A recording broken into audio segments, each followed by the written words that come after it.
옛날부터 막 이렇게 전해져 내려오던 정형식인데 뭐 중간에 무슨 설명이 있는데. 시조는 조선시대예요, 되게. 조선시대고 평시조가 조선시대 전기에서 중기까지고, 근데 조선 후기에는 사설시조라고 또 따로 나와. 약간 시조의 특징 뭐 있었을까 얘들아? 시조는 조금 어려워가지고 너네 나중에 할 때 어려울 거야. 잠깐만. 4중? 4중 6구? 3중 6구? 3장 6구. 3장 6구. 3장 6구 4은 뭐예요? 3장은 뭐지? 현장 뭐야 얘들아? 세 줄. 무슨 장? 그리고 뭐랑 뭐지? 초장, 중장. 종장이죠.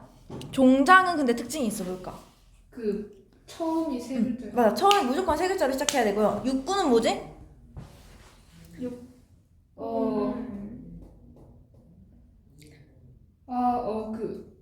9절? 9가 6개야. 뭐뭐하다. 이렇게 해요. 그래서 이렇게 딱 6덩어리로 나눠지는 게 6구입니다. 4음보는 4개로 딱딱딱딱 끊어지는 거지. 이해됐을까? 시조는 너네 좀 짚고 가는 게 좋아. 왜냐면 내가 고등학교 때 제일 좋아했는데 또 짜증났던 게 고전문학 쪽이거든. 얘는 이제 또 한자가 많이 나오고 너네가 처음 보는 단어가 나올 수도 있으니까 이게 뭔지를 잘 짚고 넘어가줘야 돼요. 이거고요. 평시조. 조선시대지. 조선은 무슨 나라야? 유교국가지. 되게 선비들이 많고. 그러니까 굉장히 형식이 정해져 있어. 그래서 정형시예요. 항상 같은 형식을 유지를 해줘야 돼요. 그게 시조의 특징이라고 볼 수 있겠죠? 이해됐을까? 천만리 머나먼 길에. 이거는 주제가 어떻게 됐지? 임에 대한 슬픔. 배경이 어땠지 근데? 그 왕방현이라는 사람이 단종이지.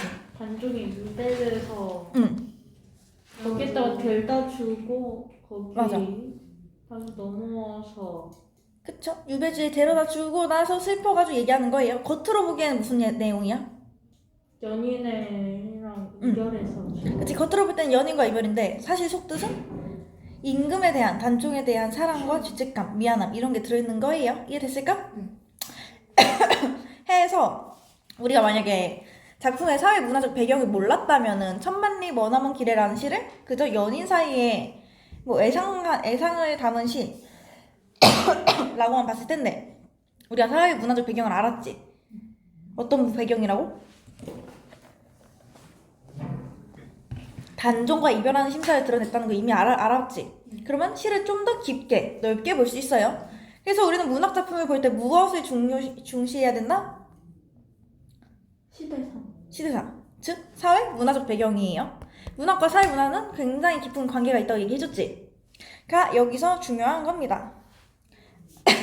사실 이 시조는 정말 쉽지 않니 솔직히? 너네 외부 지문 나간대? 외부 지문 얘기는 아직 아예 없으셨는데 한번 저도 못 들었어요. 여쭤봐야 될 것 같아요. 그래, 외부 지문이 나간다면 다른 시조를 한번 볼래? 네. 봐볼래? 네. 저게 고은님이란 게 단종이고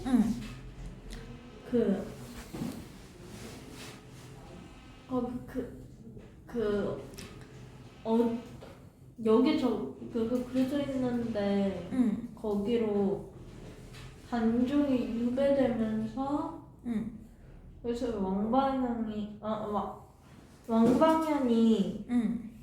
미배를 그거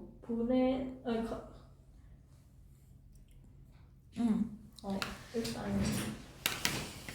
왕방현이 데려다 주고 그리고 돌아오면서 쓴 시고 내용이 뭐지? 내용 해석을 해보자면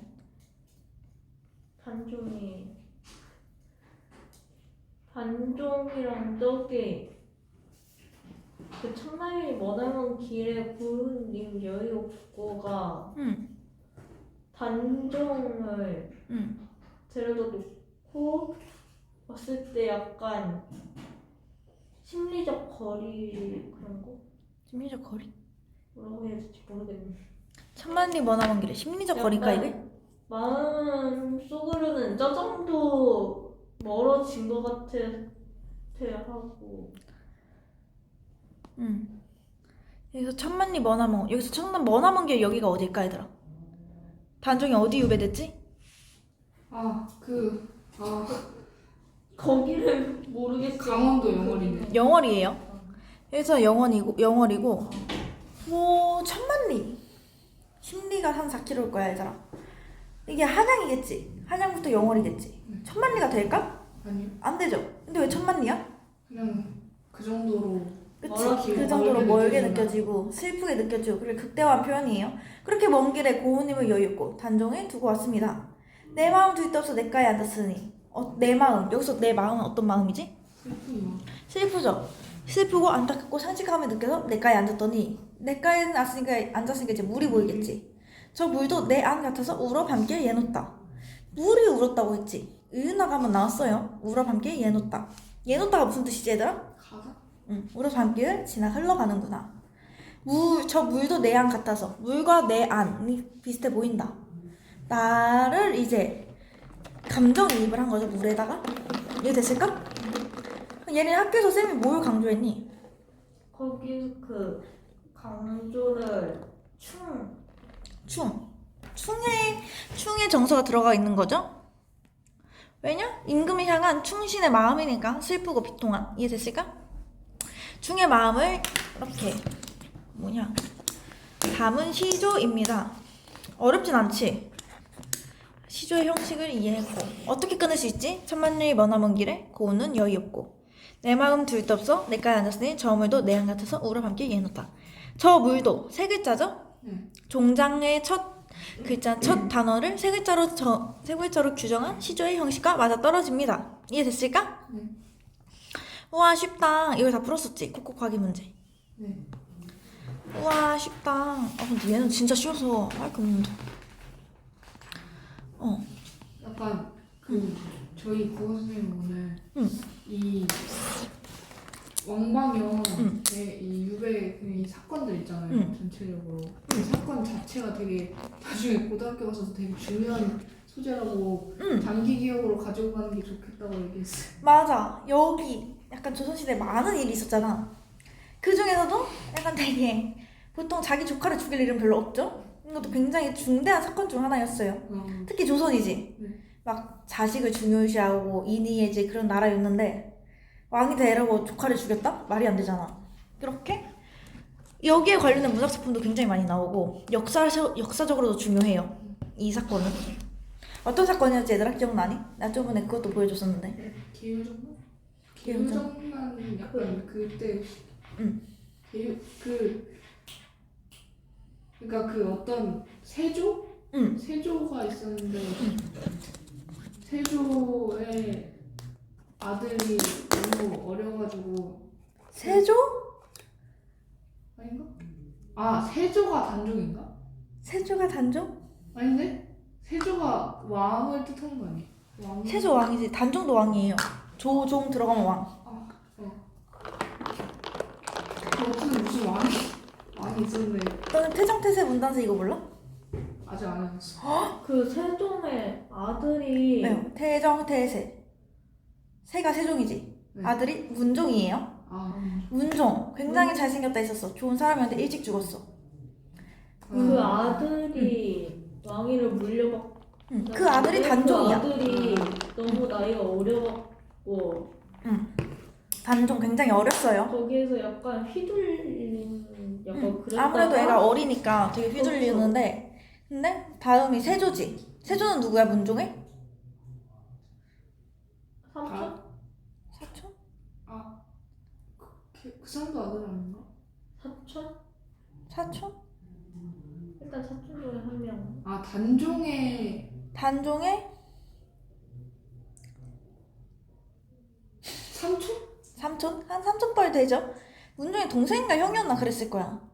아무래도 자기 이렇게 했는데 그래도 아들이 돼야 되잖아 왕이. 네. 단종이 왕이 됐는데 어리지. 네. 휘둘렸지. 세조가 왕이 되고 싶었어요. 그 수양대군이. 네. 그래서 어떻게 했지? 죽였어. 다 죽였어요.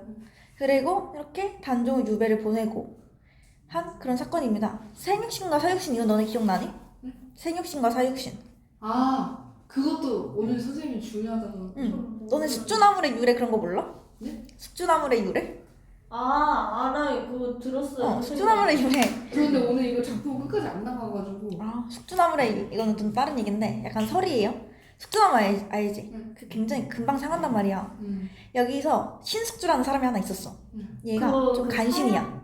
사약 그거 아니에요? 그 사약 너 계속 먹는데 안 죽. 신숙주가? 그게 아닌데? 응. 그거 아니에요? 그거 아니야. 신숙주가 되게 좀 간신 같았거든? 네. 막 되게 마음이 슥슥 바뀌었단 말이야. 원래 단종편이었다가 세조편 들고. 그래서 그렇게 쉽게 변한다 해서 숙주나물이 다 그 사람의 이름을 땄다라는 설이 있어요. 숙주나무 설. 이것도 오랜만이다.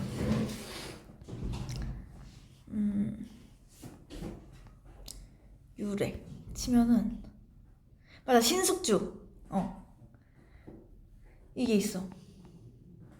개유정난 때 수양대군이 했지. 원래 신숙주가 되게 사육신들과 함께 했지만 얘는 원래 단종을 도왔어야 했는데 세조를 도와가지고 지 혼자 잘 먹고 잘 산 거야. 그래서 이렇게 잘 변한다 해서 숙주나물이라고 불렀다라는 설이 있어요. 이 사람 이름을 따가지고 숙주나물이 된 거야. 이것도 단종 그 사건 관련된 이야기입니다. 이건 너네가 좀 알아두는 게 좋아. 저번에 한번 내가 보여주지 않는데? 스토리? 이 봐. 45 조? 오, 거기까지 기억했어. 로 그런데 있고 그리고 그 정영씨여가지고 그 조선 시대에 선비들이 많이 쓰던 거랑 그쵸. 약간 뭔가 그때 시대상 약간 인류적이고 막 약간 뭐 왕 이런 거 이런 얘기들이 많이 있고 그리고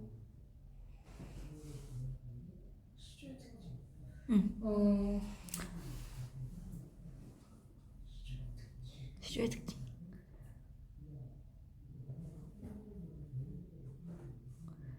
일단 종장에 종장의 첫 줄은 무조건 세 글자로. 그쵸. 세 글자로 시작을 해야 됩니다. 보통 인이해지, 충효 이런 것들을 많이 다루고 있고요. 임금에 대한 얘기를 굉장히 많이 하지. 잘 보여야 되니까 임금한테. 그런 얘기 되게 많이 하고 겉으로 보기에는 그냥 연애 이야기, 사랑 이야기, 아니 그냥 일상 이야기 같지만 까보면 대체로 정치에 관련돼 있거나 이런 일들이 굉장히 많아요. 이게 좀 돌려서 우회적으로 얘기한 거지. 그리고 시대상에 굉장히 많이 반영을 했어. 막 무슨 세조라고 하면은 되게 단종 이런 얘들을 얘기를 하거나 아니 뭐 임진왜란 이런 것들 시대상을 거기에 그것도 있잖아요. 유교 그거. 유교 뭐? 유교 사상 그것도 학교에. 방금 얘기했어요? 했어요? 인이해지, 충효 이런 게 들어가고요. 가장 많이 들어가죠. 조선은 유교 사회니까. 하고 그렇게 겉으로 보기에는 그냥 연애 이야기 이런 것 같지만 까보면 임금에 대한 충절, 임금에 대한 그리움 이런 것들이 많이 담겨져 있는 시입니다. 사회 문화적 배경이랑 문학은 왜 관련이 있다고 했나? 네? 사회 문화적 배경과 문학은 왜 관련이 있지? 그게 유교 그런 아니 그냥 문학에서 사회 문화적 배경. 문학에서 사회 문화적 배경. 문학과 사회 문화적 배경의 관련성. 결국 이 단어는 그거에 대해서 얘기하고 싶어하는 거예요. 거기에서 그 뜻 그런 거를 표를 그 시대상을 또 했나? 정리해서 얘기해볼까? 정리를 못해. 약간 자기의 언어로 정리하는 게 좀 중요해. 해버릇 해야 돼요. 말하고자 하는 거를 정리해서 얘기하는 것이 조금 중요해요.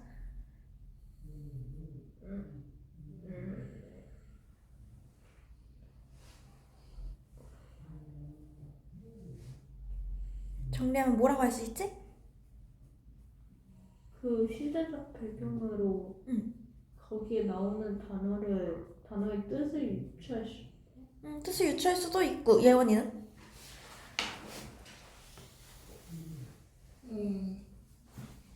약간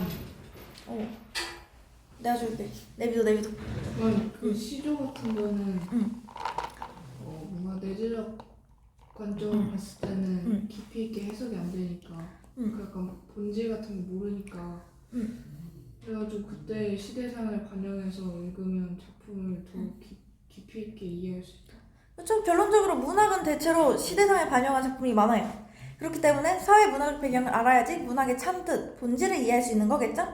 궁극적으로 작가가 말하고자 하는 내용을 제대로 이해하기 위해서는 그 문학에 쓰인 작가를 보고 이 사람이 어디 시대 사람인지 유명한 사람도 있잖아. 예를 들면 운동주? 그치 되게 유명한 사람 윤동주, 이육사 이런 일제강점기 시인이라든지 아니면 무슨 왕방영 시인은 뭐 처음 봤을 땐 잘 모르겠지만 조선시대 사람들 아니면 조선 후기 막 박지원 이런 사람들 있잖아. 이런 사람들을 보면 그때 시대상을 알 수 있고 결국 궁극적으로 작가가 하고 싶은 말을 알 수 있기 때문에 사회 문화적 배경을 잘 알아야 돼요. 이해됐을까? 이 시에서 사회 문화적 배경은 단종이 유배됐을 때를 얘기하고 있습니다. 이해됐니? 네.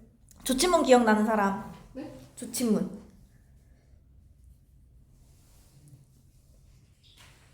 저 이걸 했었어요. 이거 썼는데 바늘을 애도 나요. 기억나? 어떤 내용이었지?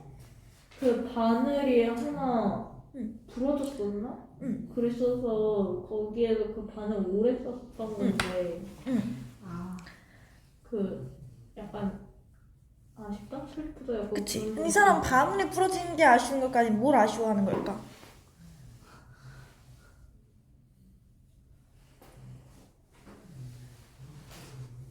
결국 이 작품이 하고 싶어하는 얘기가 뭐였을까, 예원아?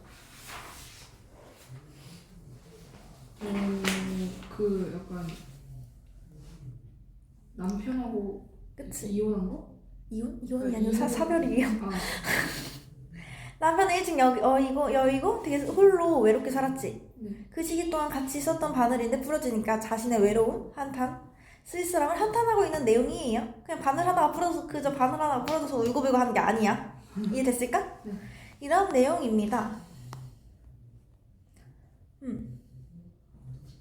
그리고 자식도 없었죠? 이 사람은 되게 외로운 상황을 얘기하고 있던 거예요. 이해됐니 얘들아? 시죠? 정말 쉽지? 여기 관련된 문제는 다음 주에 줄게요. 다음은 뭐였지 우리?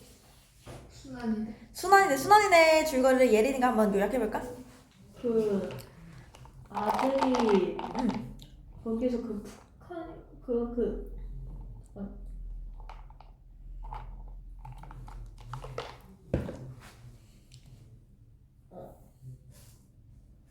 일단 뭔 느낌인지 알겠는데 그거 그 전쟁 이름 뭐지? 응? 그거 전쟁 하다가 아들이 살아서 돌아온 데서 응. 거기에서 그 화자가 응. 화자가 먼저 신나 뭐라 해야 되지? 한번 정리를 해볼래 머릿속으로? 정리 안 돼요. 이거 해버릇 해야 돼. 예린은 약간 자기가 하고자 하는 말을 머릿속으로 정리해서 얘기하는 게 조금 필요할 것 같아요. 이해됐을까? 네. 한번 정리해봐. 하고 예원이가 한번 줄거리 요약해볼래? 그러니까 만도라는 아빠가 있고 응. 진수라는 아들이 있는데 응. 그때가 약간 그 일제에 그 단어가 뭐였지? 어쨌든 일제에 대해서 막 탄압받고 막 이랬을 때였는데 그래가지고 과거에 그 만도가 막 유배? 그 유배가 유배? 유배가 아닌데? 징용. 징용 사가지고 이제 다른 지역으로 가가지고 막 노가다 하다가 팔을 잃은 그게 과거가 있었는데 그러다가 이제 시간이 지나고 아들이 또 자기가 비슷한 상황으로 타지에 나가가지고 이렇게 하다가 살아 돌아온다는 소식을 듣고 이렇게 아들을 맞이할 준비를 하다가 이제 아들이 자기하고 비슷하게 장애를 가지고 와가지고 돼가지고 이제 뭐 아버지로서의 그런 안타깝고 애석하고 막 이런 마음을 그런 마음을 막 드러내지 않으려고 그러면서 이제 외나무 다리도 걷고 막 그렇게 하면서 우리 민족의 그런 전쟁 상황에 대한 극복 의지와 이런 중요성을 나타내는 소설이다. 그렇죠. 예린이 정리됐니?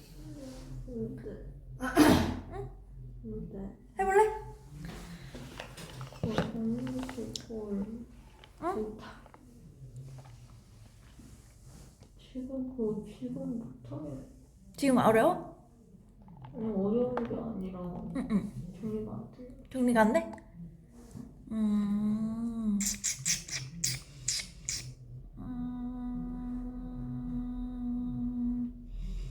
줄거리가 뭔진 알죠? 줄거리는 아는데 응. 지금 못하겠어. 지금 어려워? 그럼 다음 시간에 한번 해봐요. 근데 약간 자기의 언어로 정리해서 얘기하는 걸 굉장히 중요해 얘들아. 그리고 이거는 해버릇 해야지 늡니다. 이거는 이제 그러면 시대상은 언제지 예린아? 시대상이 그 6.25 전쟁이었나? 그치? 끝나고 6.25 전쟁. 거기에서 그 군인들 돌아왔을 때 끝나지 않았을 수도 있어요. 잘 정확히는 몰라. 안 끝나고 중간에 돌아왔을 수도 있고. 아무튼 6.25 전쟁이고 그 전에는 언제지? 시대상에 총 2개 나와. 만도의 과거가 나오기 때문에. 뭐랑 뭐지? 식민지 지배당했을 때 그치, 일제강점기. 이거는 아버지의 순환이죠. 이때 징용당해서 다이너마이트 터트리는 일을 했는데 비행기가 왔잖아. 침공인 줄 알고 다이너마이트 불을 붙인 곳에 굴러 들어갔다가 팔을 한쪽 잃었죠. 근데 아버지의 순환이에요. 팔이 한쪽이 없고. 아들이 돌아왔어. 전쟁에 갔다가. 근데 다리가 한쪽 사라졌지. 이게 아들의 순환이에요. 그래서 2대. 그러니까 1대 2대 하잖아. 아버지와 아들의 순환이라고 해서 순환 2대입니다. 굉장히 슬픈 소설이죠. 여기서 되게 이제 여기서 나오는 현실은 일제강점기가 6.25 전쟁에 우리 민족의 불쌍하고 참혹했던 현실을 얘기해주고 있어요. 그래서 작품 속에 이제 우리가 살아갔던 시절이 보여주지. 되게 약간 역 앞에서 기다리는 사람들, 좀 양복을 빼어입은 사람들도 있고 되게 왁자지껄하게 시장에서 물건 파는 사람들, 이런 우리의 과거 모습들을 다 보여주고 있는 문학작품입니다. 그래서 옛날 문학들 보면은 되게 과거에 우리가 어떻게 살았는지 이런 걸 잘 알아볼 수 있어요. 그냥 우리의 문학이고 이렇게 우리 현지 시대의 모습을 문학에 반영을 해서 글을 써요. 보통은 작가들이. 이해됐을까? 네. 되게 시대는 6.25 전쟁 직후 일제강점기부터 이거고 공간은 어디지 여기? 그 전철 그거 오는 때 공간이 되게 하나가 아니라 여러 개지. 도시야 시골이야? 시골 농촌이죠. 집부터 이렇게 내려가가지고 시장에서 고등어 하나 사고 아들을 기다리러 갔습니다. 또 주막도 나왔지. 주막도 나왔고요. 아버지 만도는 성격이 어땠지? 낙천적이고 응. 약간 적응력이 높다. 적응을 잘하고요. 낙천적이고 쾌활해요. 그런 사람이었습니다. 이해됐니? 아, 얘도 쉬운데. 근데 약간 그 저희 학교 국어 선생님이 그 이번에 진짜 완전 생으로 처음 오셔가지고 중학교를 약간 좀 뭔가 좀 어려워하시는 것 같더라고요. 그러니까 거기 고등학교 수업이랑 이거랑 다르잖아요. 엄청 다르지. 거기서 막 쌤이 말하시기를 막 그냥 비문학 같은 거 엄청 어려운 내신 문제 같은 거 막 한 시간에 막 작품 막 5-6개 나가고 막 이런다고 하시더라고요. 막 킬러 문제 이런 거 해석해주고 막 이런다고 하는데 여기 처음 와가지고 뭐 어떻게 해야 될지 모르겠다고 맞아요. 막 그러시더라고요. 맞아. 나 너네 처음 할 때 진짜 너무 어려웠어. 너무 힘들었어. 미친. 나 어디부터 어디까지 설명해야 될지 모르겠는 거 뭔지 알아? 나 진짜 그거 똑같은 얘기 하셨어. 딱 이 이상은 고등학교야. 근데 이 이상을 얘기해줘야 될 것 같은데 이 이전을 몰라. 딱 적정선을 모르기 때문에 문제를 어떻게 내시는지를 모르겠다. 처음이시니까. 그리고 저도 그래서 뭔가 고등학교 입시판에 대해서 잘 아신다는 점은 뭔가 그래도 조언을 많이 구할 수 있잖아요. 그치. 친하게 지내렴. 네, 그래가지고 일부러 더 국어 시간에 더 막 잘 보이렴. 샤바샤바 해야 돼. 네, 그렇게 하고 있는데 근데 제가 붙임성이 없어서 막 그렇게는 못하고 어쨌든 최대한 눈을 많이 맞추고 있는데 일단 수시에 졸지만 않고 질문할 거 끝나고 질문 열심히 하고 그러면 대체로 다 예쁘게 봐주죠. 일단 안 자기만 해도 반은 먹고 가. 그래서 오늘 질문을 했죠. 잘했어. 끝나고 약간 질문하러 가는 거 그런 것들. 약간 고등학교 느낌으로 내시지 않을까 그래도 약간? 그러니까. 그래서 제가 약간 잘 아셔서 그쪽에 대해서 잘 아셔서 그건 장점이라고 생각하는데 한 가지 조금 뭔가 불안한 거는 약간 예측을 못 하겠는 거. 어떻게 약간 수능형으로 낼 것 같은데? 어떻게 하실지 잘 모르고 갑자기 막 시조 특징 내시고 막 이럴 확률도 그냥 없지 위시의 특징으로 알바전도사고 막 3.69 이런 거 다 내겠죠? 않아요? 근데 3.59라고 이렇게 바꿔 쓰든지 이런 게 약간 좀 고등학교에 짜증나게 내는 문제? 말장난 많이 해요. 그리고 약간 이시의 정석 이런 좀 개념적인 거 많이 물어보지 보통은? 아 근데 거기서 15년을 근무하셨으면 도대체 어떻게 내시려고? 완전 그쪽에 파묻혀 있으셨. 그건 경화여고 느낌으로 낼 것 같은데? 경화여고 시험 문제를 모르겠다. 걔네를 나는 중앙고였기 때문에. 짧게 말씀하셨는데 저는 선생님들의 고충을 생각해 본 적이 없거든요. 어이구. 생각해 본 적이 없는데 응. 근데 선생님이 그런 말씀을 하시더라고요. 나도 거기서 15년을 근무하다 보니까 애들이 다 점심 먹는데도 막 단어 외우고 막 이러고 맞아. 있고 다 찌들어 있고 스트레스 받아하고. 채석장. 아까 채석장 포성. 돌 깨는 산울림. 어떤 곳이야 채석장이? 어떤 이미지지 여기서 채석장은 예리나? 채석장 응. 그거 자연 파괴 그런 거에서 그런 거에 뭐 파괴되기 전. 채석장이? 네? 채석장이 뭔지 알아 얘들아? 채석장 돌 캐는 거 그런 거잖아요. 채굴? 그치 돌 깨는 곳이지. 네. 돌을 캔다는 것은 뭘 하기 위해서야? 문명. 발전을 하기 위해서지. 결국 문명에 의해서 파괴된 자연. 이 뜻하는 거예요. 자연을 파괴하는 문명을.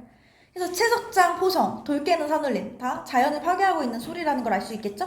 같은 맥락이에요. 채석장이라는 거는. 근데 응. 저 문단이 좀 이해가 안 가는데 어디? 산 1번지 채석장에 도로 가서부터 닦는다까지가 채석장이 지금 비둘기 입장에서 봤을 때 별로 안 좋은 그런 장소지 않아요? 근데 왜 거기로 지가 자의로 도로 가가지고 도롱기에 입을 닦는다 이게 무슨? 얘는 갈 곳이 없잖아. 갈 곳이 없어서 채석장이라도 가야 되는 상황인 거야. 이해가 됐니? 네. 원래 얘는 그냥 뭐 넓은 마당도 있었고 그냥 되게 파란 하늘도 있었는데 그게 다 사라지고 채석장으로 변했어. 되게 발전하고 있고 발달하고 있고 그만큼 파괴가 됐다는 거죠. 산을 없애고 채석장을 만들고 그래서 그곳으로 돌아가서 온기에 입을 닦는다. 온기라는 건 되게 그립다는 거잖아. 근데 금방 따낸 돌이라는 건 이제 또 채석장에서 나온 거죠. 그래서 되게 그리워하는 거를 그냥 그리워하는데 이렇게밖에 할 수 없는 현실인 거야. 더 이상 갈 곳이 없으니까. 이해됐어 예린아? 졸지 말고. 이해됐어요? 안 됐어? 다시 그거 이제 뭐라고? 오늘 못 들어. 못 들었어? 졸면 안 돼. 그래서 예원이가 뭘 질문했었지? 산 1번지 채석장에 도로 가서 금방 따는 돌 온기에 입을 닦는다라는 문장이. 그쵸? 비둘기는 어떤 존재라고 되게 자연을 뜻하는 존재인데 왜 채석장에 가서 입을 닦느냐 하고 봤더니 자기가 있을 곳이 없는 거야 이제. 넓은 마당도 없고 파란 하늘도 없으니까 있는 건 채석장밖에 없지. 파괴된 자연이라. 가서 이제 금방 따낸 돌 온기에 입을 닦는다. 자기의 그리움을 이렇게 표현하고 있는 거예요. 이해됐을까? 예린이 들었어? 어? 네. 다시 설명해볼래? 그럼 예린이 언어로? 못 들었나 왜 어제 잠 못 잤어? 아니야 잠을 못 잔 게 아니라 지금 컨디션이 안 좋아. 왜 컨디션이 맨날 안 좋을까 예린이는? 오늘 체육도 실정도 했어. 응? 체육 실정도 했어. 뭐라고? 오늘 응. 학교에서 체육까지 실정도 했고. 뭐라고 잘 안 들려. 오늘 응. 체육까지 그거 실수가 그전 많이 힘들어? 근데 그래도 조금 더 집중해서 어지러워요. 어지러워? 그래도 해야지. 어쩔 수 없어요. 그래도 너무 피곤해하지 말고 너무 아픔 얘기해. 네, 피곤한 거는 응. 그거 오늘 별로. 예전에는 사람을 성자처럼 보고 사람 가까이 사람과 같이 사랑하고 사람과 같이 평화를 즐기던 사랑과 평화의 새 비둘기는 이제 산도 있고 사람도 있고 사랑과 평화의 세상까지 낳지 못하는 쫓기는 새가 되었다. 과거의 비둘기는 어떤 존재였지? 평화를 상징하는 그치, 사람과 함께 지냈어요. 사람을 되게 성자같이 보고 사람을 사랑했겠죠? 자연이 여기서 예전은 언제를 뜻하지? 개발되기 전. 개발되기 전에 이렇게 봤는데 이제는 갈 곳이 없으니까 산도 없고 사람도 없고 사랑과 평화의 세상까지 낳지 못하는 쫓기는 새가 되었다. 비둘기의 소외를 얘기하고 있는 거죠? 이해됐을까? 정북동 비둘기 현대시입니다. 이건 이제 어떤 현실일까? 어떤 현실일까 얘는? 파괴되고 있는 현실. 자연이 파괴되고 있는 현실이죠. 우리나라가 자연이 파괴됐다는 건 발달이지. 네. 언제 얘기일까? 이건 이제 몇 년도 같아? 너네가 생각할 때 2000년대? 2000년대? 너무 근데야 아니야. IMF 지나고? IMF 지나고? 아니죠. 1970년대? 70년대? 아니죠. 90? 90년대? 너네 90년대 이전에는 사람이 안 살고 농사 짓고 이러고 살았을 것 같아? 아니 그건 아닌데. 1960년대예요. 6.25 전쟁이 끝난 직후에. 아 진짜요? 그때부터 이제 우리도 살아야지. 생각보다 옛날이네. 우리도 살아야지. 육군이라고 하자마자 선생님. 60년대예요. 잘 맞췄어.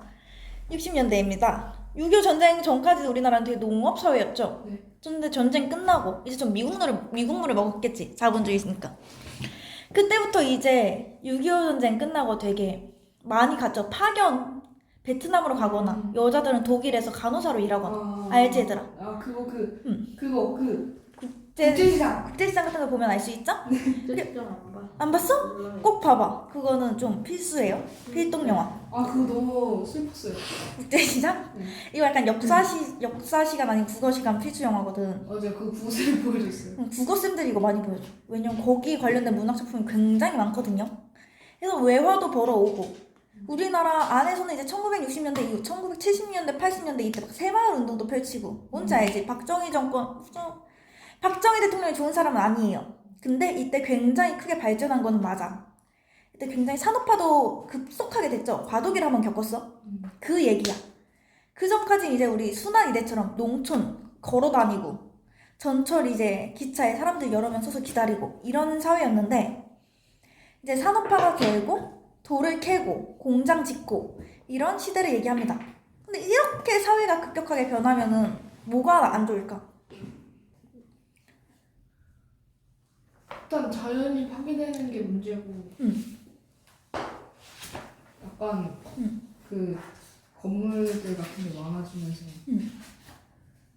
그 나라에 사는 사람들도 약간 너네 산업혁명 배웠니? 세계사 할 때? 산업혁명 기억나? 그때 무슨 일 있었지? 막 1차 산업혁명, 2차 산업혁명, 지금 4차 산업혁명 아니야? 산업혁명 무슨 일이 있었지? 산업혁명 때? 옷 그런 거 볼까요? 옷 같은 거 많이 하고 막 무슨 막 의복 이런 거 실 이거 실을 했다가 이제 증기기관이라는 게 등장하면서 맞아요. 다시 또 발전을 한 번 더 했죠. 이건 보통 기술 시간에 배우지 않니? 기술 네. 맞아. 그치? 기가 시간에 배우지. 맞아요. 이렇게 했는데 여기서 문제점이 있어. 일단 노동 착취가 제일 큰 문제가 될 수 있겠죠. 아이들 하루에 거의 한 15시간 이렇게 일했어요. 너네 그리고 성냥팔이 소녀 그거 알아? 네. 성냥팔이 소녀 그거 실제? 아, 성냥에서 나오는 그거 백린을 혀로 해가지고 알아? 실제요? 아니, 성냥팔이 실제는 모르는. 이게 성냥팔이 소녀 그 배경이 산업혁명이잖아. 네. 성냥을 만들 때 되게 약간 안 좋은 물질을 혀로 핥아가지고 만드는 거예요. 그래서 보면 턱이 녹지. 안 좋은 물질을 계속 접하니까 이 구강이 되게 망가진단 말이야. 더 이상 일을 못하니까 쫓겨나는 거야. 퇴직금으로 성냥 한 갑을 받고. 이런 현실을 다룬 게 사실상 성냥팔이 소녀예요. 그거의 시대적 배경? 되게 그림책에서는 성냥팔이 소녀가 되게 귀엽고 이쁘게 그려져 있는데 실제로는 아마 턱이 다 녹아내린 모습이었을 것이다. 그리고 성냥팔이 소녀가 성냥으로 본 환각들은 다 그 백린 때문에 일어난 환각작용일 것이다. 라는 게 이거 해석이에요. 그런 좀 아동에 대해서 되게 노동 착취 이런 게 많이 일어났겠죠. 노동자들도 그렇고. 이런 것들이 좀 과도기 시절에 일어날 수 있는 문제야. 우리나라도 그랬겠지? 이때 자연이 되게 파괴되고, 또 너네 난쟁이가 쏘아올린 작은 공 아직 안 봤지? 와, 언제 볼 거야 너네? 난소공 언제 볼 거야? 현대 문학의 근본이죠. 이렇게 재개발을 하면서 갈 곳을 잃은 사람들도 많아지겠지. 자기가 오랫동안 살던 곳인데 갑자기 발전한답시고 다 쫓아내고, 그리고 땅을 그대로 뺏기거나 아니면 일을 해도 제대로 임금을 못 받는 이런 과도기 모습을 담은 게 근현대 소설이에요. 이해됐을까? 여기서는 보통 자연에 대해서 얘기를 하는 거겠지. 자연 파괴에 대해서. 이때 나오는 소설, 시 이런 것들은 다 이런 내용을 담고 있어요. 산업화. 항상 과도기 시기에는 문제가 많아. 여기서는 되게 자연 파괴에 대해서 얘기를 해주고 있어요. 이해됐을까? 성북동 비둘기는 무슨 의미지? 그 성북동 시민들의 성북동 시민들의 성북동 비둘기. 뭐를 동의 비둘기의 시점으로 보는 약간 자연 파괴. 아니 얘들아, 성북동 비둘기가 뭘 할까? 이 시어를 얘기하고 있는 거야. 비둘기라는 시어.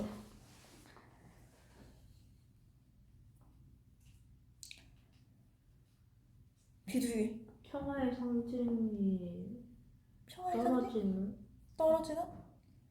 비둘기는 뭘 뜻하지 얘들아? 성북동 비둘기랑 대조되는 건?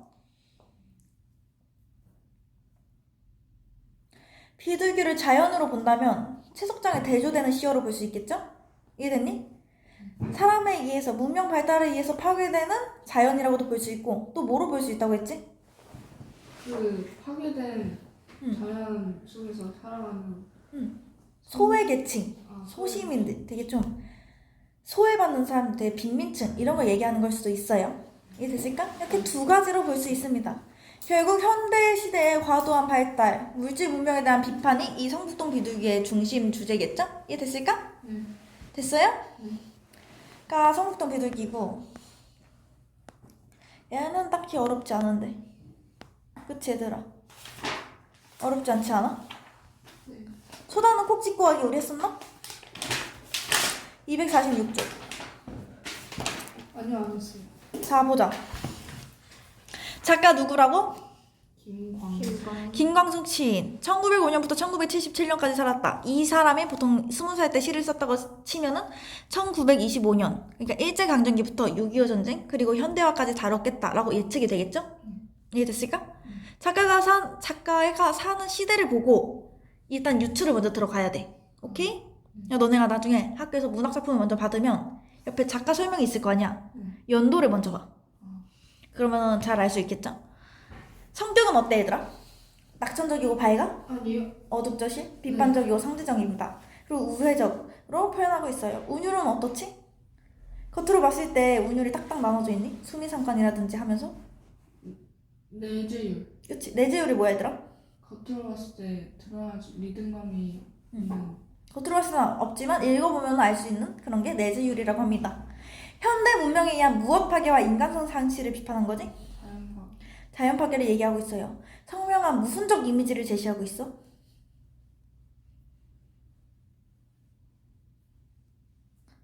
뭘까? 상징적 이미지? 선명한 시각적? 시각적? 그걸 통틀어서 뭐라 하지? 감각적? 감각적 이미지죠. 시각적 이미지도 나왔어요. 금강 마음이라든지. 청각적 이미지 많이 나왔습니다. 돌 깨는 산울림, 채석장 산울림이 뭐지?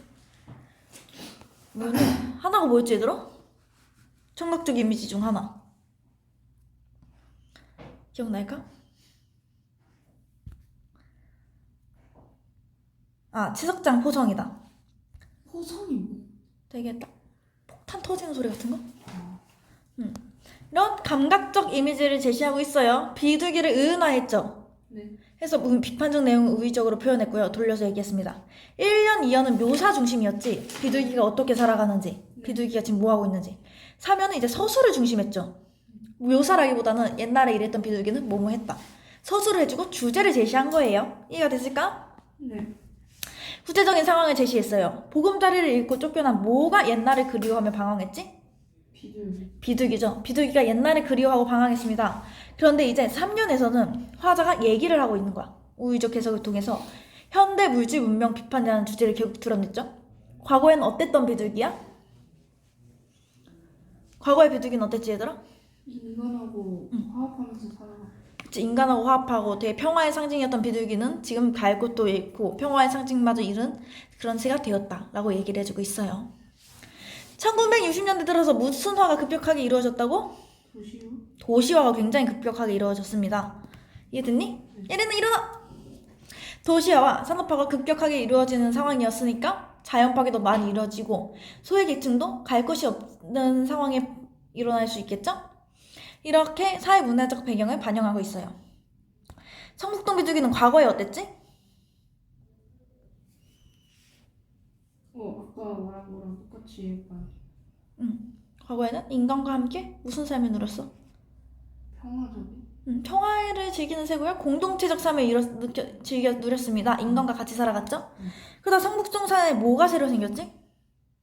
뭐가 생겨서 비둘기는 무엇을 잃었다? 번지? 번지가 생겨서 예린이 일어나! 번지가 생겨서 비둘기는 번지를 잃었다라는 구절이 나타나죠. 현재는 이제 삶의 터전을 잃고 과거를 그리워했었어요.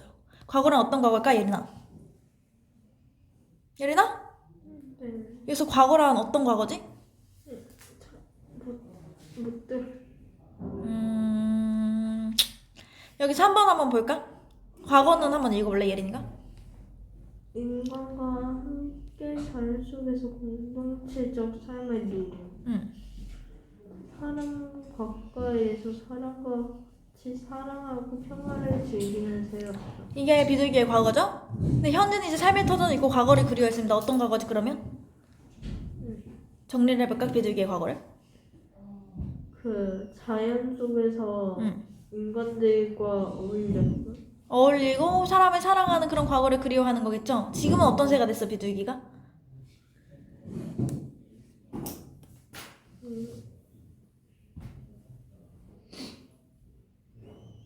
과거에는 그랬는데 현재는?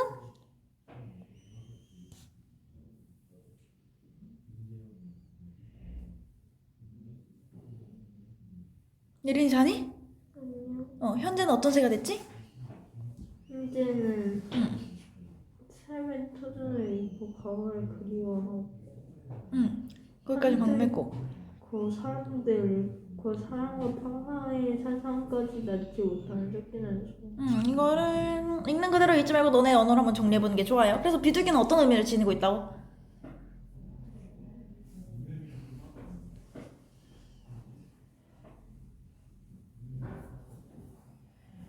예린아? 비둘기의 의미는? 비둘기의 의미는 자연?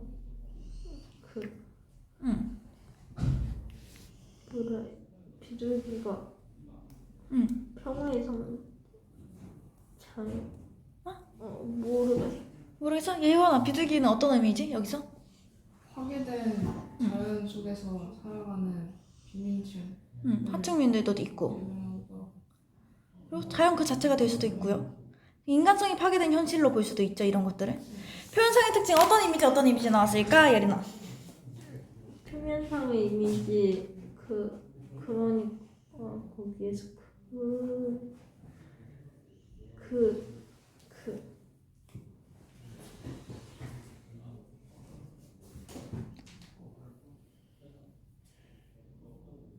여기서 되게 감각적 이미지가 다양하게 등장했습니다. 어떤 이미지랑 어떤 이미지 나왔지? 잘 모르겠어? 네. 우리 일단 시각적 이미지 나왔죠? 시각적 이미지란 뭘까 예원아? 그 하느님의 커다란 광장 같은 하늘? 그치 그런 하늘도 있고 시각적 이미지는 우리가 눈으로 볼 수 있는 그런 되게 시각을 글로 표현했다고 볼 수 있겠죠. 눈으로 보이는 것들을 되게 비둘기의 모습을 시각화했을 수도 있고요. 얘가 날고 있는 하늘을 시각화한 적도 있습니다. 청각적 이미지는 뭐였지 예린아? 청각적 이미지 뭐 채굴 그거 소리. 시어는 뭐였지 여기서 나온 시어는?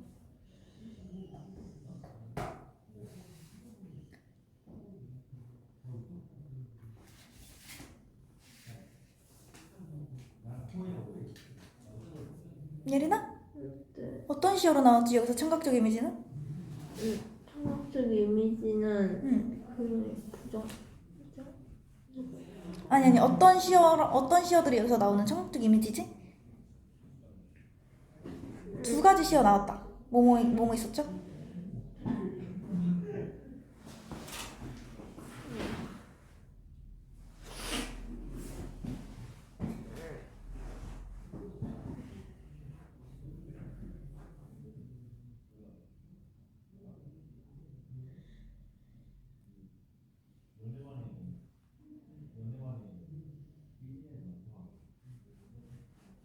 예린아 자?